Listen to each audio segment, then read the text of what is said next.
తిరుపతి వెంకట కవుల రంగస్థల నాటక పద్యాలను పూర్తిస్థాయిలో ఉపయోగించిన తొలి పౌరాణిక చిత్రం శ్రీకృష్ణ రాయబారము 1960 ఫిబ్రవరి 19న విడుదలయ్యింది. నిర్మాణ సంస్థ చంద్రికా పిక్చర్స్, నిర్మాత వైవి రామానుజం, సంయుక్త నిర్మాతలు బివి కృష్ణమూర్తి, డాక్టర్ నరసింహాచారి. ఈ సినిమా కథ అందరికీ తెలిసిందే. పాండవ వనవాసం తరువాత కౌరవ పాండవుల యుద్ధం అనివార్యం అని తెలిసాక అర్జునుడు శ్రీకృష్ణుడి సాయం అడగడానికి ద్వారకకు రావడంతో ఈ చిత్రం ప్రారంభమవుతుంది. దుర్యోధనుడు కూడా అదే సమయానికి అక్కడికి రావడం, శ్రీకృష్ణుడు తన నిర్ణయాన్ని తెలియచేయడం, ఈ సంఘటనల తర్వాత కురుక్షేత్ర యుద్ధానికి ముందు సంభవించిన అనేక పరిణామాల్ని, శ్రీకృష్ణుడు ఆ యుద్ధం ఆపడానికి చేసిన అన్ని ప్రయత్నాలను వివరంగా పొందుపరిచారు ఈ కథలో. ఈ చిత్రానికి మాటలు పాటలు రాసింది మల్లాది రామకృష్ణ శాస్త్రి గారు. పద్యాలన్నీ తిరుపతి వెంకట కవుల నాటకంలోవే.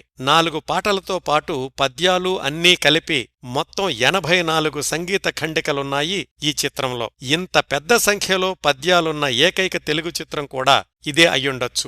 సంగీతం సమకూర్చింది అశ్వత్థామగారు, పద్యాలకు మాత్రం బాణీలు కట్టింది పి సూరిబాబుగారు. ఈ చిత్రంలో శ్రీకృష్ణుడిగా ఏలపాట రఘురామయ్య, అర్జునుడిగా కాంతారావు, దుర్యోధనుడిగా రాజనాల నటిస్తే ఇతర ముఖ్య పాత్రల్లో గుమ్మడి, కెవిఎస్ శర్మ, అద్దంకి, ఏవి సుబ్బారావు, వల్లం నరసింహారావు, సంధ్య, హేమలత, ఋష్యేంద్రమణి మొదలైన వారు కనిపిస్తారు. రంగస్థల పద్యాలు ఈ సినిమా విజయానికి ఎంతగానో దోహదం చేశాయి. ఈ సినిమాలోని ఒక పావుగంట దృశ్యాలు యూట్యూబ్లో లభ్యమవుతున్నాయి.